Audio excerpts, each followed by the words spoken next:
My name is Sarah Calloway, and I just turned 18. At my birthday party, the one my father spent 3 weeks planning, my uncle Victor pulled me aside near the kitchen doorway and pressed a folded document into my hand. "Just sign this tonight," he said. "It's a formality. Your dad already agreed." I looked at the paper. I looked at him, and I smiled, not because I was relieved, not because I trusted him. I smiled because 2 days before that party, on a Thursday night when the house was quiet and everyone was asleep, I had already transferred the legal title of my grandmother's property into an irrevocable trust, with my name as sole beneficiary. Witnessed by a notary. Filed with the county recorder's office the following morning. The document my uncle handed me at my own birthday party, the one he called a formality, was a quitclaim deed. It was supposed to sign away everything my grandmother left me. It was already worthless before the ink dried on the envelope. My father found out the next morning. He sat at the kitchen table and did not speak for a very long time. My uncle, who had already promised that property to a developer for $380,000, called his lawyer before breakfast. Before I tell you what happened next, please hit like and subscribe. Drop your city and local time below. I love knowing where you're listening from. Now let me take you back 6 years, to the summer I turned 12, when my grandmother said something I smiled at then and did not understand until the night I turned 18. My grandmother's name was Margaret Calloway. She was not a tall woman. She was not loud. She kept her hair pinned back and her hands busy, and she had a way of looking at you directly, quietly, that made you feel like the only person in the room. The summer I turned 12, she asked my father if I could spend 2 weeks with her at her house in Sycamore Hill. My father said yes the way he said yes to most things that didn't cost him anything, without looking up from his phone. Grandma Margaret's house smelled like cinnamon and old wood, and something I could never name exactly, something warm and permanent, like a place that had been loved in for a very long time. The floors were original hardwood, dark and uneven. They creaked in 3 specific spots. I learned which ones within the first 2 days, near the bathroom door at the top of the stairs and just outside her bedroom. She laughed when she caught me memorizing them. "You're a quiet one," she said. "Good. Quiet people notice everything." We spent those 2 weeks doing what she called real work. We grouted the kitchen tiles. We painted the porch railing a deep green that she had chosen from a color card she'd kept in her kitchen drawer for 11 years. We fixed the latch on the garden gate, the one that never quite caught, using a piece of bent wire and patience. She didn't rush me. She showed me every step. At lunch, we sat on the porch with toast and chamomile tea, and she told me stories about her own grandmother, a woman who owned land at a time when women weren't supposed to, who kept her documents in a tin box under the floorboards, who taught her daughters that paper protects what love cannot. Paper protects what love cannot. I thought it was a beautiful phrase. I wrote it in my notebook that night in blue pen, underlined twice. I thought she was being poetic. She wasn't. On the last night of my visit, Grandma Margaret sat beside me on the porch steps and held my hand in both of hers. Her hands were dry and strong. She looked at the garden, the green gate, the flower beds she'd kept for 30 years, and she said, "This house will belong to someone who loves it, not someone who prices it." I nodded. I was 12. I thought she meant someday far away. She meant me. She meant now. She was already planning. Back home, my father's house felt different after Sycamore Hill. Correct but cold. Everything in its place but nothing with weight. My younger brother Daniel had the bigger room. New desk, new chair, his robotics trophies lined up along the shelf. My room had the same curtains from when we moved in pale yellow, slightly too short for the window. At dinner one evening, my father mentioned Grandma Margaret's house. Casually, between passing the rice and pouring water. "That property is sitting empty half the year," he said. My uncle nodded across the table. "Prime location. Values are up 40% in that area since she bought it. My grandmother is still living in it," I said. My father smiled, not unkindly, just dismissively. "We're thinking about the future, Sarah." Nobody asked me what I thought about the future. I noticed that. I kept noticing it. Grandma Margaret got sick when I was 15. Not slowly, not with warning. One Tuesday she was well. By Thursday she was in the hospital. By the following month she was home again, but smaller somehow, careful with her steps, tired by noon. I visited every weekend. I took the bus alone, 40 minutes, 2 transfers. My father drove past Sycamore Hill on his way to work every single day. He visited twice in 4 months. On one of those Saturdays, I arrived to find my uncle's car already in the driveway. Victor. My father's older brother. He sold commercial real estate and wore shirts that were always slightly too bright. He was in the kitchen with my grandmother when I came through the garden gate. I could hear their voices before I reached the door. His voice smooth, patient, the way he spoke to clients. Hers polite but flat, the voice she used when she was tolerating something. I stopped at the back step. The kitchen window was open. Just preliminary conversations, Victor was saying, nothing formal. But values like this don't wait, Auntie. The market moves, you'd be comfortable, you'd have cash. My grandmother said, I am comfortable, a pause. Then the girls will need places to live. My grandmother said, Sarah will have a place to live, a silence. Then the sound of a chair moving. Then Victor's footsteps toward the hallway. I stepped back, sat down on the garden step, looked at the green gate. I was 15. I had no money, no lawyer, no power, but I had heard what I needed to hear. My uncle was already measuring this house in dollars, and my grandmother, quiet, careful, strong, had already said my name in response, not my father's name. Mine. Grandma Margaret passed away 8 months later, a Tuesday morning. I was at school when my father called. I sat in the hallway outside my classroom and pressed my back against the cold wall and breathed. The funeral was on a Friday, overcast sky. The smell of lavender and something sharp underneath. My grandmother's neighbors filled the house after old women who had known her for decades, who held my face in their hands and said she loved you most. I believed them. That same evening, I was in the kitchen making tea when my father and uncle sat down at the dining table. I kept my back to them. The kettle was heating. They assumed I wasn't listening. Victor's voice, low and easy, now we move. Probate will be straightforward, 2 heirs, we agree on a sale, we split it clean. My father, what about the will? Victor, basic, everything to the family. We are the family, Thomas, a pause, then my father, quieter, Sarah used to go there every weekend. Victor, she's 15, she'll understand, we'll give her something for university, she'll be grateful. The kettle clicked off. I poured the tea, I brought them each a cup. I said nothing. They thanked me without looking up. That word, grateful, the word they use for everything that used to be love. I went upstairs. I sat on the edge of my bed, and I made a decision, quiet, cert, the way my grandmother made decisions, without announcing it to anyone. I was going to protect her house. I just didn't know how yet. For the next 2 years, I went to Sycamore Hill every Saturday morning. My father had not sold it yet, probate moved slowly, there were forms, there were delays, and the house sat quiet and waiting. I let myself in with the spare key my grandmother had pressed into my palm the last time I visited her in the hospital. Keep this, she'd said. Don't show anyone. I swept the floors, I checked the pipes. I oiled the garden gate hinge. I replaced the burnt bulb in the porch lamp. Small things, quiet things, the kind of work no one would notice or thank me for, but the house noticed. It stayed alive because of it. On a Saturday in February, 2 months before my 18th birthday, I was clearing out the hall cupboard. Old blankets, a broken umbrella, a box of mismatched buttons. Behind a stack of folded winter quilts pushed all the way to the back wall, I found a manila envelope, my name on the front, in my grandmother's handwriting, that careful, slightly slanted script I would know anywhere. My hands were not steady when I opened it. Inside, a single card, cream-colored professional. Claire Bennett, attorney at law, estate and trust planning, and below her name, printed in small type, Callaway Family Irrevocable Trust. Beneath the card, a handwritten note, 4 lines, Sarah, call her before your birthday. She has been waiting, everything is already done, I just needed you to be old enough. Grandma, I sat on the hall floor for a long time. Grandma, her word for herself. The word only I used. I put the card in the inside pocket of my jacket. I did not call that day.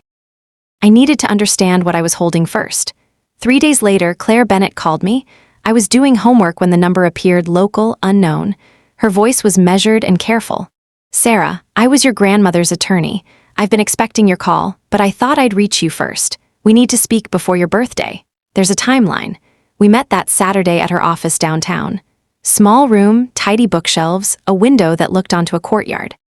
She opened a file and laid 3 documents on the desk between us. Your grandmother established this trust 6 years ago, she said, when you were 12. The property at Sycamore Hill, the house, the lot, the separate savings account she maintained, all of it was transferred into this trust at the time of its creation. It never entered her estate. It cannot go through probate. I stared at the document. My name. Second line, sole beneficiary. Your father and uncle have no legal claim, Claire said. They have been operating under the assumption that the property passed to them as next of kin. It didn't. It passed to this trust, which passes to you. The moment you turn 18 and formally accept, why didn't she tell them? Claire paused. She looked at me directly. Your grandmother said, and these are her exact words, they will sell that house before the flowers on my grave have wilted. She wanted to make sure they couldn't. The room was quiet. I looked at the property summary. The address I had memorized at age 12. The house that smelled like cinnamon and old wood. There's something else, Claire said. Someone has been making inquiries at the county recorder's office about the chain of title on that property. Within the last 3 weeks, I already knew who. That night I came home to find Uncle Victor at dinner. He had brought dessert, the expensive kind, from the bakery near his office. He was in a good mood. Afterwards, he and my father went to the garage. I cleared the table. I washed 2 glasses, then I stood near the door that connected the kitchen to the garage. It was open 2 inches. Victor's voice, the developer wants to close by the end of next month. I told him we'd have the title sorted. Quitclaim deed, we file as legal heirs, record it, done. My father and Sarah, Victor. She turns 18 in 3 weeks. By the time she understands what's happened, it's recorded. Finished. We give her $20,000 for university. She'll move on. $20,000. Out of 380, I walked back to the kitchen. I picked up my phone. I typed 2 words to Claire. They're moving. Her reply came in 4 minutes. I know. Come Saturday, we prepare everything. I went to bed that night knowing something my father and uncle did not. The quitclaim deed Victor was planning to file, the one he was counting on, the one attached to his developer deal, would bounce at the county recorder's office. Because the chain of title would show a trust recorded 6 years ago. Not my grandmother's personal name. A trust, my trust, he just didn't know it yet. Downstairs, they were loading the dishwasher and talking about the developer's deposit. Have you ever had to stay silent to protect yourself, even when every part of you wanted to speak? Tell me in the comments. I read everyone. Saturday morning, Claire's office. She had a legal pad on the desk and she drew the timeline like a map, dates, steps, what would happen in what order. The moment you turn 18, she said, you are eligible to formally accept your role as successor beneficiary. You sign 1 document, 1 page. I file a lease pendens at the county recorder's office first thing the following morning. That's a public notice of legal interest. Once it's recorded, no one can sell, transfer, or encumber the title while it's active. What if they file the quit claim before I sign? She set down her pen. The quit claim will fail. The chain of title will show the trust recorded 6 years ago. Any conflicting document gets flagged and returned. But if your uncle submits an affidavit of heirship claiming your grandmother died without a trust, he could create what's called a cloud on title. It won't give him the property, but it could tie it up in litigation for a year or more. So I need to move first. You need to move on time. Your birthday is in 9 days. I will be ready. You sign, I file. It's over in 24 hours. I nodded. What do I tell my family? Claire looked at me carefully. Your grandmother did not ask me to protect your family's feelings, Sarah. She asked me to protect you. I drove home. My father was in the kitchen, cheerful. Big news, he said. I'm throwing you a proper birthday party, the whole family, Saturday night. He was smiling, the wide, easy smile he used when he thought things were going his way. 18 is important, he said. We celebrate, right? I smiled. I said it sounded wonderful.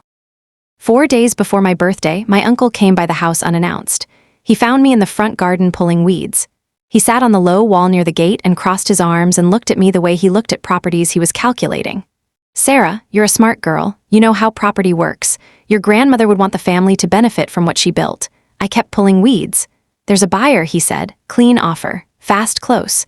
Your share would be $20,000 cash. No complications. No waiting. Whose name is on the deed, Uncle Victor? A pause, a tightening around his eyes, a recalibration. It passes through estate, he said. Standard process. I sat back on my heels and looked at him. I'll think about it. He smiled. That's my girl. Don't overthink this. Opportunities don't wait. He left. Before he reached the corner, he was already on his phone. That night, my younger brother Noah knocked on my bedroom door. He sat on the floor with his back against my bed the way he'd done since he was small. Baba and Uncle Victor keep talking about Grandma's house, he said, after they think I'm asleep. They sound like they're in a hurry, like something has a deadline. Is something happening? I sat beside him on the floor. I pulled the blanket off my bed and put it over both our shoulders the way Grandma used to. Don't worry about it, I said. I have it. He nodded. He leaned his head on my shoulder and we sat like that for a while. 2 nights before my birthday, I drove to Sycamore Hill alone. The street was quiet. The house was dark. I let myself in with the key that had lived in my jacket pocket for 2 years. I did not turn on the lights. I sat in my grandmother's armchair in the front room and let my eyes adjust. The smell of the house was fainter now. The cinnamon had faded without her cooking. But I could still find it if I breathed slowly. I opened Claire's email on my phone. the acceptance document, my name on the second line, my grandmother's name above it, the trust name, the property address. The tears came without warning, not loud, not collapsing, just present, quiet, the way grief comes when you've been holding it at arm's length for a very long time. I cried because I wished this were different. I wished my father had been the kind of man who drove to Sycamore Hill on weekends instead of calculating its square footage. I wished he had asked me once what I wanted instead of deciding what I would accept. I wished I didn't need a lawyer and a trust document to protect myself from the people who were supposed to protect me. But wishes don't hold up in court. Trust documents do. I wiped my face. I locked the door. I drove home. And if you haven't subscribed yet, please do, because this story is about to turn. The night before my birthday, 11:48 p.m., the house was completely still. My father and stepmother had gone to bed at 10. Noah's light went off at 10:30. The only sound was the refrigerator hum from downstairs and the occasional car passing outside. I sat at my desk with my laptop open. Claire appeared on the video call at exactly 11:50, reading glasses, a desk lamp, a stack of papers to her left and a pen in her hand. "Ready?" she asked. "Ready." She walked me through the document one final time, clear and unhurried.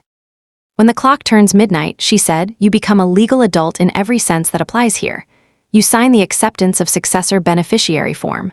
From that moment, you are the formal trustee and sole beneficiary of the Calloway Family Irrevocable Trust. All decisions regarding trust assets, the property, the savings account run through you. And tomorrow morning, 8 a.m., I go to the county recorder's office. I file the lease pendens, public notice. Active legal interest on the property. From that moment, nothing can be recorded against it while the notice is active. What if he's already filed something tonight? Any document he files will be returned. The chain of title shows this trust recorded 6 years ago. A quit claim from your father or uncle has no standing. It contradicts recorded history. The clerk will kick it back. I looked at the document on my screen. My grandmother's name, my name below it. The address of the house on Sycamore Hill, the date of original trust creation, 6 years ago, the summer I was 12. The summer I learned which floorboards creaked and which gate hinge needed oil. She was already protecting me then. The clock on my laptop read 11:59. I watched it. Claire was quiet. She understood. 12:00 a.m., I signed. One page, my name in full. The date. My signature, the real one, the careful one I'd practiced because I knew this moment was coming. Claire said, "It's done. I'll file at 8 a.m. She paused just slightly and her voice softened by 1 degree.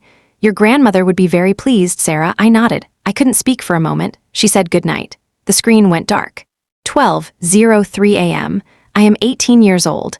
I am the sole beneficiary of the Calloway Family Irrevocable Trust. I am the legal owner of the house on Sycamore Hill. The house that smells like cinnamon and old wood. The house with the creaking floorboards and the green gate and the porch where my grandmother sat with mint tea and told me that paper protects what love cannot. Across town, in his home office, my Uncle Victor was printing a quitclaim deed to file first thing in the morning.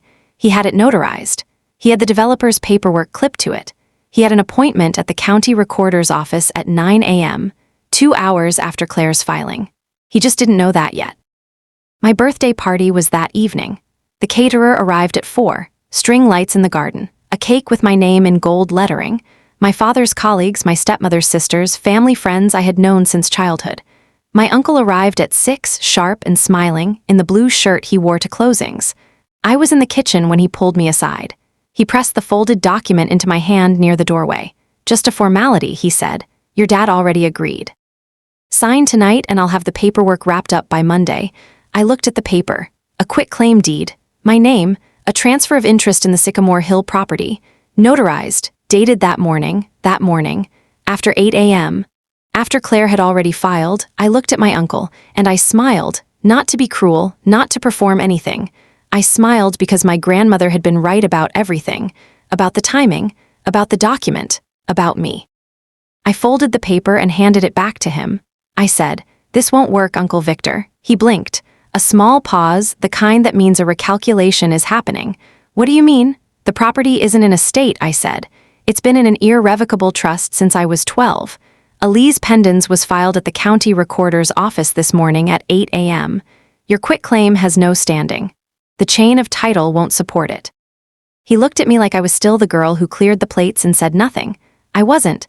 I hadn't been for 2 years. He took out his phone. He walked toward the back garden. I watched through the kitchen window as he made the call, still, controlled, professional. Then his shoulders changed. Something dropped in his posture. He turned away from the window. My father found out an hour later. He sat down at the kitchen table while the party continued in the garden. He sat very still for a long time. He looked at me once, just once, with an expression I couldn't fully read, not anger, something quieter, something that might have been the beginning of understanding something about himself. He didn't say anything. Neither did I. My grandmother used to say, "Paper protects what love cannot." I always thought she meant documents in general, receipts, records, practical things. She meant this document, this trust.